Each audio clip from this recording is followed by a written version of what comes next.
James Gunn might be one of the busiest people in Hollywood right now, not just writing and directing Superman, but also shaping the future of DC on screen. And for the first time in years, it actually feels like there's a real plan. With fan debates heating up online and comparisons to Marvel always floating around, now's the perfect time to take a step back and look at why James Gunn's leadership might finally be the thing that puts DC back on track, and what makes his position so unique in the first place. All that and more in today's video.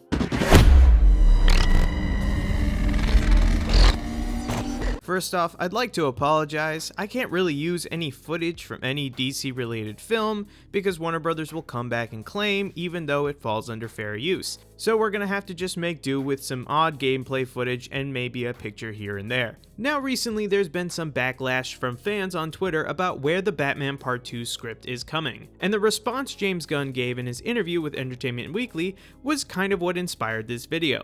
James says, "I talk to Matt Reeves all the time. People should get off Matt's nuts. Let the guy write the screenplay in the amount of time that he needs. He doesn't owe you something because you like his movie. You like his movies because of Matt, so let Matt do his thing." It's this response paired to just how open James is to the fans as a creator, but also as the head of DC Studios that I don't think people are getting. The way the Hollywood studio system works is that you have the heads of the studio that decide what gets made, then you have the creatives who make the movies. Now that's an oversimplification. You have producers, financiers, and other people who are also involved with making a film too, but in the ladder of decision making, it really boils down to the executives and the creatives. Now sometimes the executives may have experience being only executives and may have never written or directed a movie or show in their life. And the position that James Gunn is in is pretty rare. There's a small handful of people who were or are in his position, like George Lucas and John Lasseter and Kevin Feige. People who have had a direct hand in making the films, being a director or a writer or a producer, who were then elevated to a studio head position. There are other filmmakers who also loosely fit into this category, but most studios are run by business-minded executives, not creatives. Because the job demands financial oversight, scheduling, and corporate politics as part of it. If you guys kind of want to see a loose adaptation of this, watch The Studio with Seth Rogen. But all that stuff is something that James Gunn also doesn't have to deal with because he has Peter Safran as a co-CEO to deal with the annoying business side, so that Gunn can deal with only the writing and creative stuff. Additionally, he doesn't have to deal with any middle managers, as it's been reported when he first got the job that he will only report directly to David Zaslav, the CEO of Warner Brothers Discovery. So him and Safran won't be micromanaged by any middle managers, they will talk directly to the boss. This is arguably a very rare position to be in, but honestly, this is a filmmaker's dream scenario. If you haven't picked up from the numerous articles or his direct social media, James Gunn is aiming the DCU in a very specific way. With his rules of no movie gets a green light without a finished script, this ensures that no movie runs into the issue of writing it as it's being shot. That a surprising amount of a lot of big budget films usually do. The first Iron Man was wrote this way, and while that film turned out to be a success, writing a script as the movie is shooting is like building tracks while the train is running. Sometimes you'll succeed, but most of the times you don't. Gunn establishing this rule from the start as a boss means that he, as a filmmaker, was pretty frustrated with this kind of filmmaking. Hence why it seems like that's a permanent rule in the DCU for him for now. Him also being a creative means that he won't meddle in movies and try to steer the ship and interview with other directors, something that sadly happens a lot in the movie business. Now, to really understand why James Gunn's leadership felt like such a turning point, you kinda have to look at what came before, because let's be honest, the DCEU wasn't exactly the picture of stability. The leadership behind DC's film division changed hands multiple times over the past decade, and with each shift, the direction of the universe kept getting pulled in a new way. One minute we're building towards Justice League, the next we're rebooting the Suicide Squad, then suddenly we're in a standalone Batman universe. And that wasn't just because of the filmmakers, a lot of it came down to executive level decisions that felt reactive instead of planned. Whether it was chasing Marvel's success or panicking after bad reviews, the old DC leadership never really quite nailed down what kind of universe they wanted to build. That kind of inconsistency trickled into the movies themselves. Take Justice League for example. Zack Snyder was the architect of the early DCEU. But after the divisive response to Batman v Superman, there was a lot of pressure from the top to pivot tonally and fast. When Snyder stepped away from Justice League due to a family tragedy, the studio brought in Joss Whedon to overhaul the movie, not just finish it. That wasn't just a shift in style, it was a complete rewrite of the tone, character arcs, and structure. What was the result? A Frankenstein movie of Snyder's existing footage along with Whedon's reshoots, with the bumped up lighter tone that didn't satisfy either side of the fanbase, and left the universe more fractured than ever. Jeff Johns and John Berg, who were supposed to be overseeing the creative direction during that time, often clashed with directors over the tone and content of the films. Like during Suicide Squad, David Ayer originally pitched a much darker, more serious film that was in line with the dark and gritty tone of Batman v Superman, and even finished a cut that reflected that. But after the backlash from Batman v Superman and the unexpected success of the upbeat trailer that they released, Warner Bros. Panicked. They brought in the trailer editing company to recut the Suicide Squad into something more upbeat and colorful, basically trying to turn the movie into something like the Guardians of the Galaxy. And as you remember, it did well at the box office, but tanked critically, with people saying the movie misled them as to what was shown in the trailer. Which, to think about it, represented the DCEU at the time, a mishmash of tones and executives who were throwing anything at the wall and seeing what sticks. Meanwhile, Walter Hamada, who was overseeing the Conjuring films at the time, stepped in later to run DC Films. He had a more grounded, standalone approach.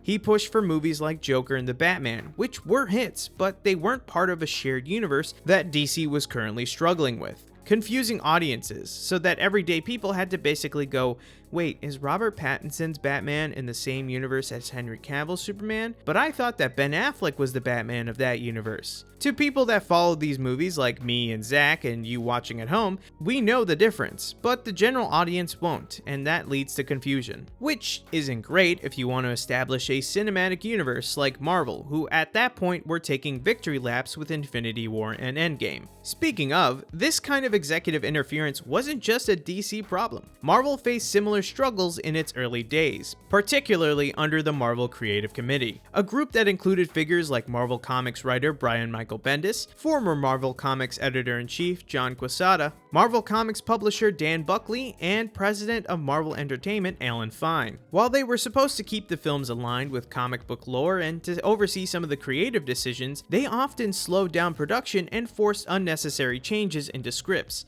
James Gunn even said that they suggested that he remove the 70s soundtrack from the first Guardians of the Galaxy. You know, one of the more iconic parts of that film. The committee ultimately answered to Ike Perlmutter, then CEO of Marvel Entertainment at the time, who was notorious for being extremely controlling and frugal. He's also just a bad dude, but you can Google him. Under his leadership, filmmakers dealt with the constant pushback on creative decisions, from budget restrictions to character inclusions that didn't really serve the story. It wasn't until 2015 when Kevin Feige successfully lobbied to bypass Perlmutter and report directly to Disney. That's when the MCU was finally free to breathe. That restructuring allowed directors more freedom and led to a noticeable improvement in tone and storytelling across the board. It also allowed Marvel to put films into production that Perlmutter objected to, like films surrounding women or people of color. At the end of it all, I just don't see James Gunn pulling any of this kind of stuff with any of the films that he's in charge of, because he's been in Hollywood for a long time, and we've seen his work already. He's written 5 things that are already in the DCU. The guy is putting himself in the trenches with the filmmakers that he's overseeing, and he knows how cinematic universes work. So I have full faith in him and the DCU. Nothing I've seen of Superman has made me feel uneasy so far. All the discourse that I see on Twitter is people nitpicking the tiniest of infractions in hope for their tweets to blow up, especially a certain fan base of the previous era. But if you want to know our opinions on that, Zach did a great video that touched on that topic along with what makes a good Superman. You should check it out. But if you look at it from the outside, you can see that the road is being paved pretty well. All good things for success need a strong foundation to last a good time, and everything that I've seen building up to this current era of DC Studios is showing me that. It has a leader who doesn't have to answer to the annoying roadblocks of Hollywood middle management. It's learned from the mistakes that Marvel has made so it doesn't have to fall into the same traps. It has a team of very experienced and passionate filmmakers who have a central vision to guide them. So when I tell you as a DC fan that I'm excited to see what happens, I mean it. Because the characters that we all care about are absolutely in very good hands. But that's all I have for today's video, but before I go, I wanted to answer a mailbag question from one of our previous videos. If you want a question answered, be sure to leave a comment down below with the hashtag mailbag. Now this question contains a spoiler from the comic of the boys, so if you're planning or currently reading through it, click off now. But this question comes to us from Ahmed973BH. Hashtag mailbag. Since the boys ending of Black Noir being a clone isn't going to happen, do you think that Homelander is even going to die, or will he be kept alive for more future projects? Thanks for the question, Ahmed. Now for those of you who don't know the comics of the boys or don't really care for spoilers, Black Noir in the comics was revealed to be a clone of Homelander. Initially, he was created as a way to keep Homelander in check. In the comics, it was revealed that Black Noir was originally the person behind all the heinous crimes that Homelander was accused of, resulting in the both of them fighting and him killing Homelander in the process. Now in the show, Black Noir was an original member of Payback named Irving before Homelander kills him, resulting in a replacement Black Noir who is an actor, and either a full-on psychopath or a method actor, I can't really tell.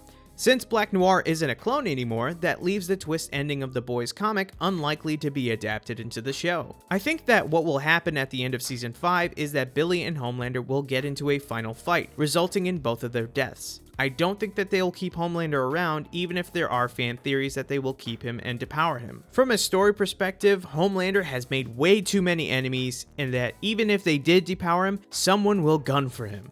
Also, if he gets depowered by Soldier Boy's radiation beam, it would more than likely kill him. Homelander's genetic makeup is reliant on Compound V. He was basically born from it, having powers born right out of the womb and not being injected after birth, like many supes are. So I think it would legitimately kill him. Either way, this season will end with Homelander's death, and if it doesn't, I'll be very surprised on where they take the boys universe. But that's all I have for today's video. Thank you guys so much for watching, and we'll see you guys next time.